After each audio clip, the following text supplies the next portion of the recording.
अभी के टाइम में हम देख रहे हैं कि अभी जितने भी 19 साल 16 साल के लड़के लोग हैं, उनका जो हेयर लाइन है वो रिसीड होना शुरू हो गया है। इधर इधर से किनारा किनारा से उनका जो हेयर है वो पीछे जा रहे हैं। एंड इनमें से कुछ कुछ लोग ऐसे होते हैं जो अपने बालों को लेकर बहुत ज़्यादा टेंशन लेने लगते हैं।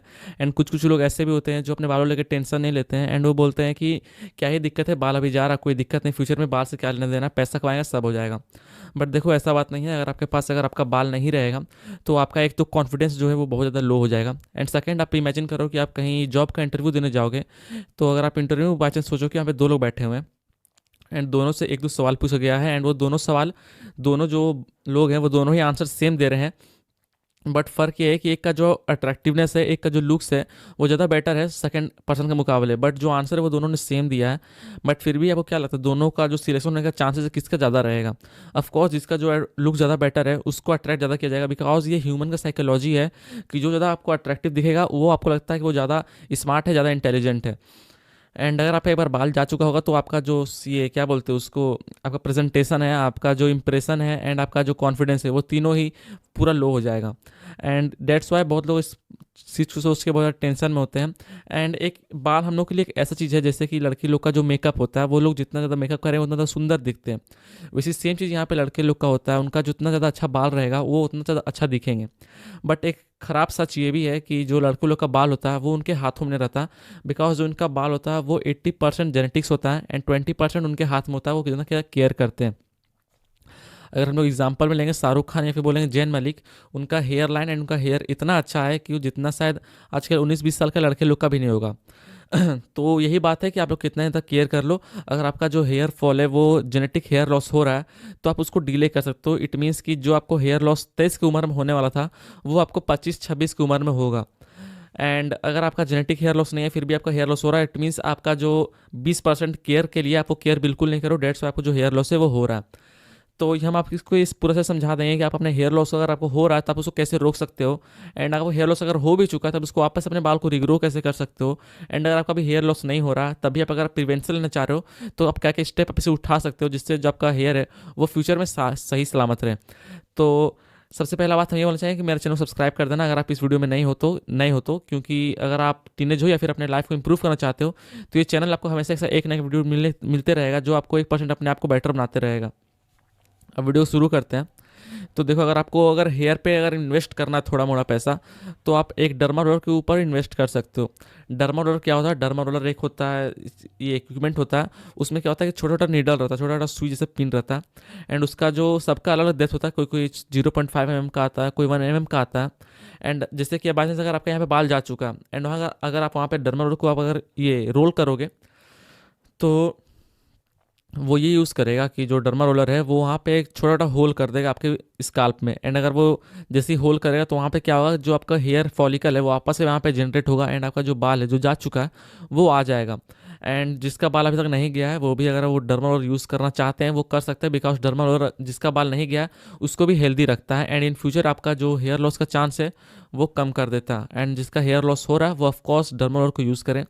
एंड एक सेकंड इक्विपमेंट आता है जो होता है डर्मा स्टैम्प, वो भी सेम होता है। बट जैसे कि अगर बाय चांस अगर आपका जो बीच में अगर आपका बाल जा रहा है तो वहाँ पे आप डर्मा स्टैम्प यूज़ करना, बिकॉज वो ऐसे यूज़ होता है। एंड सेकंड होता है डर्मा रोलर, अगर आपका जो हेयर है हेयर लॉस इधर लाइन लाइन से हो रहा है किनारे किनारे से तो आप एक डर्मा रोलर यूज़ करना।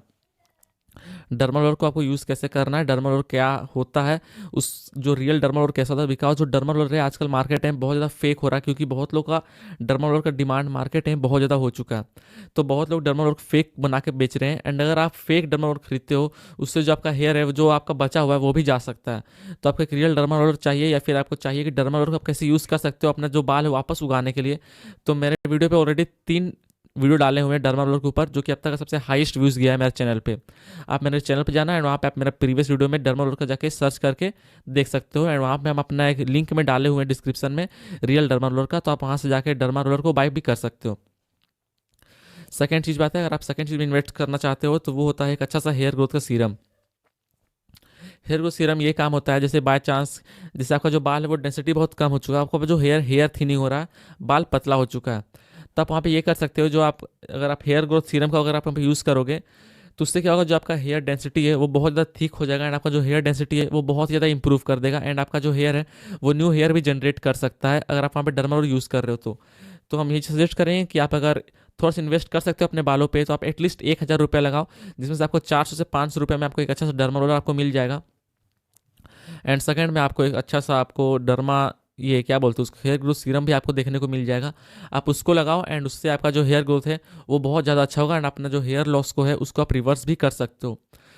सेकंड हो गया, अपने हेयर स्काल्प को समझो एंड उसके हिसाब से आप अपना शैम्पू एंड ऑयलिंग किया करो। अगर आपका जो स्काल्प है वो ऑयली है तो आप ऑयलिंग मत करो, सीधा सीधी शैम्पू करो हफ्ता में एटलीस्ट 2 से 3 बार। एंड अगर आपका जो स्काल्प है वो थोड़ा ड्राई टाइप है तो आप एटलीस्ट ओवरनाइट ऑयलिंग करके छोड़ दो। एंड आप हफ्ता में एटलीस्ट, ऑयली ड्राई स्काल्प है तो आप हफ्ता में एटलीस्ट 1 टाइम शैम्पू किया करो।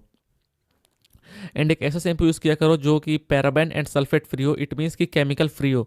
एंड अगर आपको मार्केट में एक अच्छा शैम्पू चाहिए तो हम प्रीफर करेंगे कि इंदु लेखा का शैम्पू, जो कि आपको कोई भी मार्केट में आपको इजीली मिल जाएगा, और उसका तो आजकल वही 1 रुपये का शैम्पू भी आता है। बट अगर आप थोड़ा ज़्यादा एक्सपेंसिव हो, अगर आप कुछ ज़्यादा खर्चा कर सकते हो, तो आप ऑनलाइन जाके 500-600 का पॉच भी माइल्डी शैम्पू का खरीद सकते हो, जो कि बहुत अच्छा कंपनी का है, आपको मिल जाएगा। ये तो हो गया अपने स्काल्प का बाहर से ट्रीटमेंट करना। थर्ड सेकंड होता है अपना डाइट को इम्प्रूव करना। एक तो हो गया कि आप बाहर से इम्प्रूव कर लिए, बट आपका बॉडी के अंदर जितना अच्छा आप रहोगे उतना अच्छा आपका जो हेयर है वो उतना अच्छा होगा। तो आप डाइट में क्या इंक्लूड करो। देखो, जो हेयर लॉस होता है वो एक मेजर रीज़न होता है डीएचटी की वजह से। अगर आपका बॉडी में डीएचटी बढ़ा, डीएचटी एक टेस्टोस्टेरोन होता है मेल का अंदर, अगर वो आपका बढ़ता है तो उससे आपका हेयर लॉस होता है, एंड वो जेनेटिकली ही ज़्यादातर आपके बॉडी में आता है। तो डीएचटी को कम करने का फूड खाया करो। अगर आप सप्लीमेंट खा सकते हो सप्लीमेंट खाया करो, बट अगर सप्लीमेंट आप नहीं खा सकते हो तो एटलीस्ट आप डीएचटी ब्लॉकर फूड खाया करो। जैसे कि हो गया आपका पंपकिन सीड, सोयाबीन खा लिया करो, पोमग्रेनेट बोले तो अनार खाया करो, एंड और भी बहुत सारी चीज़ आप खा सकते हो। उससे जो आपका डीएचटी वो कंट्रोल में रहेगा। एंड सेकेंड, फ्रूट्स खाया करो एंड वेजिटेबल फूड खाया करो। एंड आपको क्या क्या चीज़ अवॉइड करना अगर आपको हेयर लॉस हो रहा है तो, अगर आपको हेयर लॉस हो रहा है तो आप सिंपली रिफाइंड फूड खाना बंद करो, रिफाइंड शुगर खाना बंद करो जिसको हम लोग चीनी बोलते हैं, एंड स्वीट खाना बंद करो। एंड अगर आप डायरेक्ट प्रोडक्ट कम कर सकते हो, डायरेक्ट प्रोडक्ट भी आप कम करो, जैसे कि दूध दही हो गया, ये भी आप कम कर सकते हो, बिकॉज इससे डीएचटी बढ़ता है। थर्ड आपका ये बोलेंगे कि आप सन गेजिंग लिया करो, मतलब सुबह सुबह डेली धूप लिया करो। देखो, आजकल इंडिया में 90% लोग विटामिन डी से सफ़र कर रहे हैं, उनके पास विटामिन डी का अच्छा खासा विटामिन नहीं है बॉडी के अंदर। एंड अगर आपको विटामिन डी धूप से नहीं लेना है तो आप उसका सप्लीमेंट भी ले सकते हो, बट अगर आप सप्लीमेंट लेने का नहीं सोच रहे हो तो आप डेली सुबह में जाओ, एटलीस्ट आप 15 से 20 मिनट, अगर ज़्यादा टाइम है आपके पास तो एटलीस्ट 1 घंटा धूप में बैठो। एंड धूप लेने की सबसे अच्छा जगह होता है वो होता है पीठ के पीछे, बैकबोन। अगर आप पीछे अगर आप धूप ले रहे हो तो उससे आपका विटामिन डी अच्छा होगा। एंड जो हेयर का रूट होता है, अगर आप विटामिन डी ले रहे हो तो उससे जो आपका हेयर का साइन है, हेयर का वॉल्यूम है, हेयर का डेंसिटी है, एंड हेयर का लेंथ है, वो चारों ही बहुत बेटर होगा। एंड अभी तो फिलहाल ठंडा का दिन चल रहा है तो आप एटलीस्ट डेली 1 से 2 घंटा धूप लिया करो डेली सुबह में आराम से। जब भी धूप निकले अपने घर के बाहर छत में आप डेली जाओ एंड वहाँ पे धूप लिया करो। देखो, ये 3 चीज़ तो आई थिंक सबसे मेन है। एंड अगर आप चौथी चीज़ कर सकते हो, अगर आपके पास ज़्यादा पैसा है तो आप एटलीस्ट अपना ब्लड टेस्ट करा लिया करो, जो कि 4,000 से 5,000 रुपये के बीच में होगा ब्लड टेस्ट। एंड उसमें आप देख सकते हो कि आपके अंदर क्या चीज़ें कमी है, क्योंकि अगर आपको हेयर लॉस हो रहा है इट मीन्स आपको जरूर कुछ ना कुछ अंदर में कमी है, तभी आपको कमी हो रहा। तो अगर आप ब्लड टेस्ट करा सकते हो, सबसे बेस्ट हम यही बोलेंगे कि आप ब्लड टेस्ट करा लो। ब्लड टेस्ट से क्या होगा कि आपको पता चल जाएगा कि आपको जिंक का कमी है, विटामिन से कमी है, प्रोटीन का कमी है। इससे आप ये कह सकते हो कि जो चीज़ आपको कमी होगा आप उसमें स्पेसिफिक चीज़ में आप इन्वेस्ट करो एंड उस चीज़ को अपना बेटर करो, तो आपका जो हेयर है वो ऑफकोर्स बेटर होना शुरू हो जाएगा। तो आई थिंक सो ये 4 चीज़ अगर आप करते हो तो आपका हेयर लॉस ऑफकोर्स रुकेगा। एंड अगर आपका हेयर लॉस नहीं हुआ तो आप फ्यूचर में आप उसको सेव कर सकते हो, या फिर हेयर लॉस हो रहा है तो आप उसको रोक सकते हो, या फिर अगर हेयर लॉस आपका हो चुका है तो आप उससे आप अपना जो बाल को है वापस से आप रिग्रो करा सकते हो, अगर आप ये 4 चीज़ अपने आप में अप्लाई कर रहे हो तो। वीडियो खत्म करने से पहले हम आपको एक चीज़, बहुत ही अच्छी चीज़ बताने वाले हैं, सुन के जाओ। कुछ बेसिक टिप बताने वाले हैं, मतलब एक पॉइंट बताने वाले हैं कि जितना चीज़ हम अब तक बताएं इस वीडियो में, अगर आप यहाँ तक पहुँच चुके हो तो हम अब तक आपको जितना चीज़ बताए हैं, एंड अगर आप ये चीज़ इस्तेमाल करना चाह रहे हो तो आप तभी इस्तेमाल करना अगर आप एक मिडिल क्लास फैमिली से आते हो। मिडिल क्लास फैमिली मतलब अगर मम्मी पापा अच्छा से कमा रहे हैं, आपके पास अगर अच्छा खासा पैसा इनकम आता है आपके मम्मी पापा पास, एंड आपको फालतू पैसा मिलता है खर्च करने को, तो आप इस चीज़ को बचा के अपने ऊपर खर्च करो तो आपका जो बाल है वो अच्छा होगा। बट अगर कोई ऐसा पर्सन है जो कि फुल लो मिडिल क्लास के फैमिली से आता है, उनके पास अच्छा से खाने पीने का पैसा नहीं है, तो हम यही बोलेंगे कि ये सब फालतू चीज़ें पैसा मत उड़ाना, अपने बालों पे ज़्यादातर ध्यान मत दो। एटलीस्ट वो इस चीज़ पे ध्यान दो कि आप कैसे पैसे कमाओगे एंड कैसे आप इन ज़िंदगी में सक्सेसफुल होगे। बिकॉज अगर आपके पास पैसा नहीं होगा तो इन फ्यूचर आपका बाल भी कोई काम का नहीं रहेगा। तो अगर आप इन फ्यूचर में पैसा बनाने के पीछे सोच रहे हो तो आप पैसा बनाओ, क्योंकि आप लो मिडिल क्लास से फैमिली से हो। सो या इतना ही बोलना चाहेंगे इस वीडियो में। एंड अगर आपको वीडियो पसंद आया हो तो वीडियो जरूर लाइक करके जाना। एंड बट फिर भी अगर आपको कुछ डाउट बच गया हो तो इस वीडियो में, तो आप ऑफकोर्स कमेंट कर सकते हो। कमेंट करना, आपको जो डाउट है वो फुल्ली क्लियर कर देंगे। एंड अगर आपको इस वीडियो से कुछ भी इन्फॉर्मेटिव लगा तो आप चैनल सब्सक्राइब करके जरूर जाना। आपसे मिलते हैं कुछ न्यू वीडियो में कुछ न्यू टॉपिक के साथ। तब तक अपना जरूर ध्यान रखना। मिलते हैं आपसे न्यू वीडियो में। Bye bye.